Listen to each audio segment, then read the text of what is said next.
In today's video, we're going to cover the ultimate tool to lower blood sugar if you're living with non-insulin dependent diabetes. And if you're living with insulin dependent diabetes, like myself and Cyrus, this tool is going to show you how to manage your blood glucose with precision. What is this tool? What's this amazing tool that can teach people how to lower blood sugar, and for those who are taking insulin, how to completely master that process? What is it? Is it some crazy new app? Is it some artificial intelligence that figures this out for us? No, guys, it's simply a piece of paper and a pen. That's it. Now, before you quit this video, please hear me out and let me explain why this tool is so important. The tool that we are talking about is what we call a decision tree. Think of a decision tree as a super simple tool that gives you insight into exactly what is affecting your blood glucose throughout the day. Filling out a decision tree requires you to document specific metrics throughout the day. Here are the metrics: blood glucose measurements, any insulin injection, basal and bolus, oral medications, the exact time and dosage used, anytime you eat a meal, anytime you exercise, and any stressful events. So when you write down this information, it's important that it's accurate, detailed information. So you can't just write down, I ate lunch. Well, the information we need is exactly how many grams of carbohydrates and how many grams of fat are in that meal.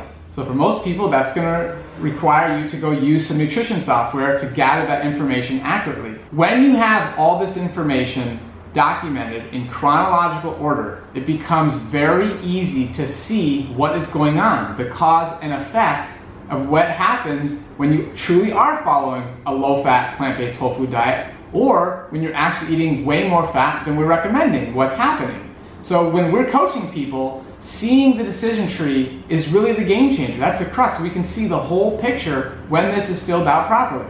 We have filled out thousands of these decision trees, and we're the first to admit it's not fun, it's a little time consuming, it's a little bit tedious, but we can't tell you enough. It's worth it. It is absolutely worth your time and energy to fill these out in a detailed, accurate manner. For those living with non-insulin dependent diabetes, filling out these decision trees is exactly what will teach you how to lower your blood sugar.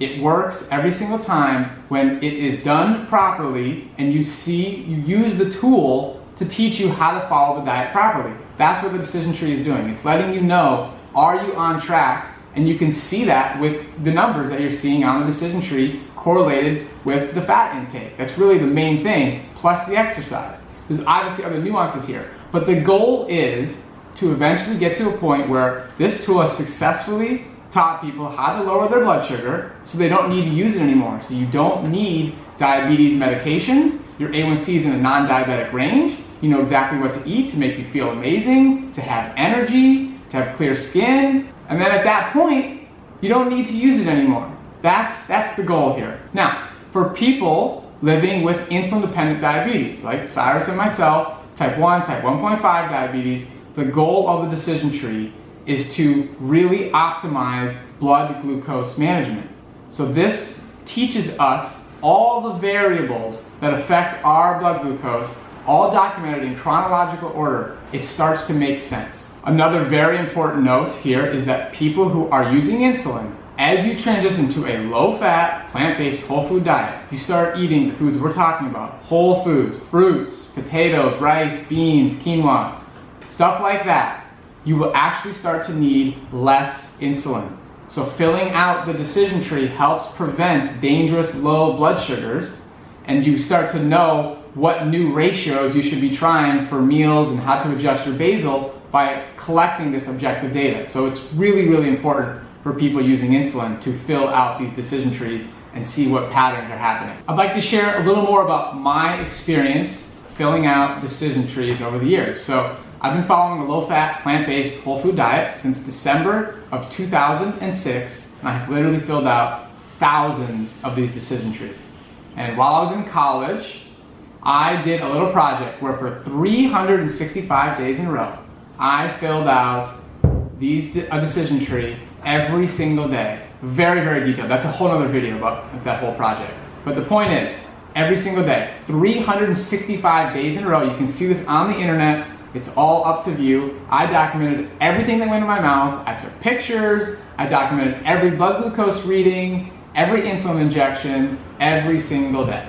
So the point is that Cyrus and I don't ask our clients to do something that we haven't done before. And this is something that's super important. And we did it because it worked for us. And it helped us make sense of managing our blood glucose. It showed me that the system I was implementing was working. That was number one. It showed me the importance of insulin timing. It helped me optimize different carbohydrate to insulin ratios at different meal times. So breakfast, lunch, and dinner is different. It helped me optimize my basal insulin. It helped me see how different types of exercise affect my blood glucose and how I would need to do different insulin strategies for different types of exercise. It helped me see how even a small increase in plant fats, whether that's nuts and seeds, avocado, coconut meat, durian, foods like that, just a small amount would decrease my insulin sensitivity. And I would end up needing more insulin a little bit later on. So it was a delayed blood glucose spike, and I could start to optimize that and see, hey, how much could I get away with when I want to have a little bit of nuts and seeds in a salad dressing or something like that.